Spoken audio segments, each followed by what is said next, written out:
నేను చెప్పే చరిత్ర సంబంధించిన వీడియోలు గనక పెద్ద ఇంట్రెస్ట్‌గా ఉండవు. అయినా ఓపికగా మీరు వినాలి. ఎందుకంటే రేపు భవిష్యత్తులో మీరు నాయకులవ్వాల్సింది, మీరు చెప్పాల్సిందే, మీరు పరిపాలించవలసిన యూత్ గనక ఖచ్చితంగా మీరు వినాల్సిందే.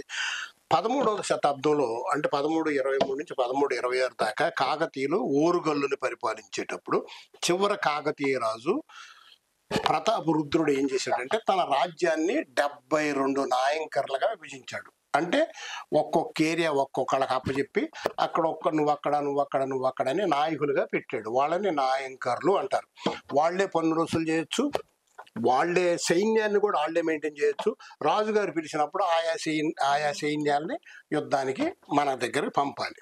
అయితే మనకేం చేశాడు ఇక్కడ తుగ్గలక్ జునాఖాన్ అంటారని యంగలో ఆయన సుల్తాను కాకతీయ సామ్రాజ్యం మీదకి వచ్చినప్పుడు కాకతీయ సామ్రాజ్యాన్ని జయించడం చాలా కష్టం. ఎందుకంటే 72 మంది నాయంకర్లు, 72 మంది నాయంకర్లకి సైన్యాలు.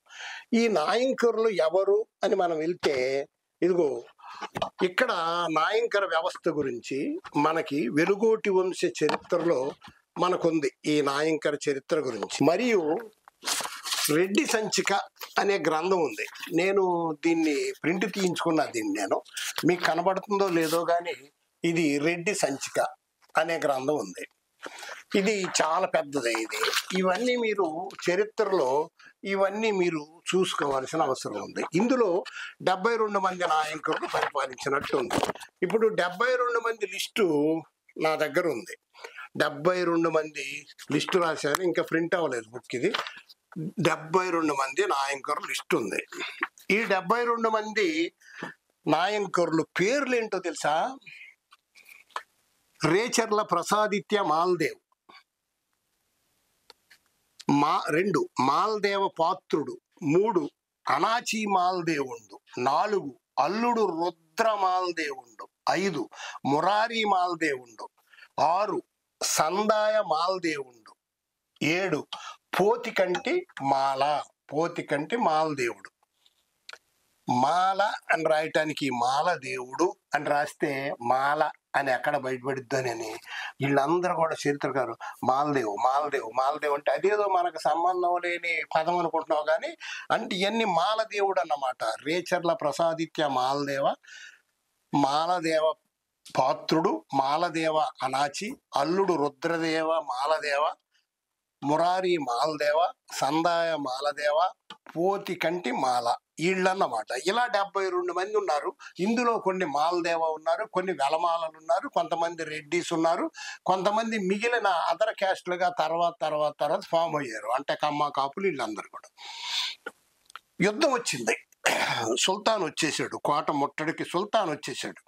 సుల్తాన్ ఢిల్లీ నుంచి జయించుకుంటా వచ్చాడు. కాకతీయ సామ్రాజ్యం ఒక్కటే ఎదురు తిరుగుతుంది. యుద్ధం వచ్చింది. యుద్ధం వస్తే ఈ సుల్తాన్ ఏం చేశాడు తెలుసా? ఈ నాయంకురులో నుంచి ఒక 3 కొనేశాడు. ప్రతాప చరిత్రలో ఉంది, ఆంధ్రుల చరిత్ర బిఎస్ఎల్ హనుమంతరావు రాసిన చరిత్ర 208వ పేజీలో కూడా ఉంది. ఈ రెండిట్లో ఉంది. ఎవరిని కొనేశాడు? బొబ్బారెడ్డి, మల్లారెడ్డి, వేమారెడ్డి. ఈ వేమారెడ్డి తర్వాత కొండవీడిని పరిపాలించాడు, అది తర్వాత చెప్తా.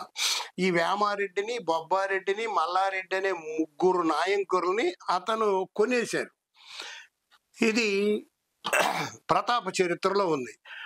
ముస్లిముల వద్ద లంచం గ్రహించి ప్రతాపరుద్రదేవునికి ద్రోహము చేసిరి బొబ్బారెడ్డి, మల్లారెడ్డి, వేమారెడ్డి.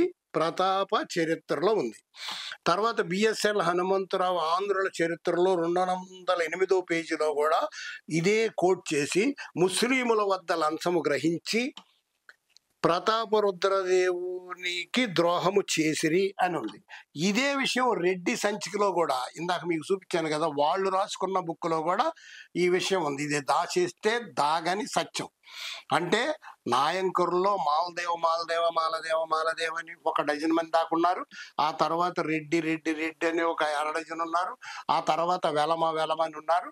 వీళ్ళందరూ తర్వాత ఓడిపోయిన తర్వాత బయటికి వెళ్ళిన తర్వాత రకరకాలుగా కులాలుగా అయ్యారు. నేను ఇందాక ఏమని చెప్పానంటే సుల్తాన్ వచ్చినప్పుడు 1323లో 1323 క్రీస్తు శకంలో సుల్తాన్లు ఓరుగల్లు కోటను జయించారు. అప్పుడు ఆ ఆంధ్ర నగరి అంటే ఓరుగల్లు కోటను ఆంధ్ర నగరి అంటారు లోకల్. ఆంధ్ర నగరికి పేరు పెట్టాలని వాళ్ళు సుల్తాన్ నగర్ అని ఆంధ్ర నగర్ని సుల్తాన్పూర్ అని మార్చారు, కోటకి పేరు మార్చారు. ఈ ఓరుగల్లు కోట అంటే ఇక్కడే వరంగల్లోనే కాదుగా కాకతీయులు అంటే వీళ్ళు ఇక్కడ ఉన్నారు. వీళ్ళు చాలా దేశం అంతా అటు శ్రీకాకుళం దగ్గర నుంచి ఇటు ప్రకాశం నెల్లూరు ఈ ప్రాంతం అంతా పరిపాలిస్తుంటే ఈ విషయం తెలిసిన వేరే దిక్కులున్న మన సేనాపతులందరూ పరిగెత్తుకుంటూ గుర్రాలు వేసుకుని వచ్చేసారు.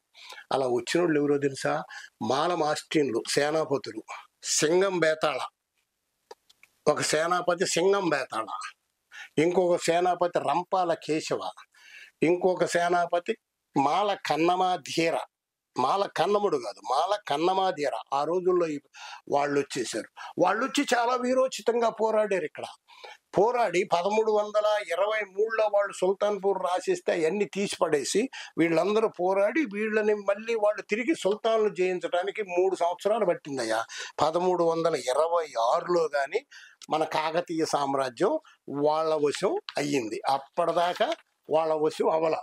మీకు అక్కడి నుంచి మామూలుగా అది ప్రకాశం జిల్లా నుంచి ఇక్కడ ఓరుగల్ల కోటని జయించినప్పుడు అక్కడి నుంచి ఒక సేనాపతులు 3 వచ్చారు అని చెప్పాను కదా. సేనాపతులు అది నాకు ఎక్కడ దొరికిందంటే ఆ ఇన్ఫర్మేషను అక్కడ కాటమరాజు కథల్లో ఉంది. మరియు ప్రకాశం జిల్లా గంగ దొనకొండలో చెక్కిన ఓరుగల్లు మాల మాస్టిన్ సింగం బేతాళ శిల్పం, అప్పటి శిల్పం అన్నమాట. ఇది నేను తీసుకుని వచ్చా. ఈ శిల్పాన్ని బట్టి అంటే మాల సింగం బేతాళ నేను చెప్పాన్ని శిలాశాసనాలు ఇవన్నీ ప్రతిదానికి ఎవిడెన్స్ ఉంది. వాళ్ళు వచ్చి 3 సంవత్సరాలు. నేనైతే ఆయన మీద బుక్ రాశాను. బుక్ రాసి మాల సింగం బేతాళ అని ఆర్ట్ వేయించి దాన్ని బట్టి ఆర్ట్ వేయించి పెట్టుకున్నా. జై భీమ్, జై భారత్.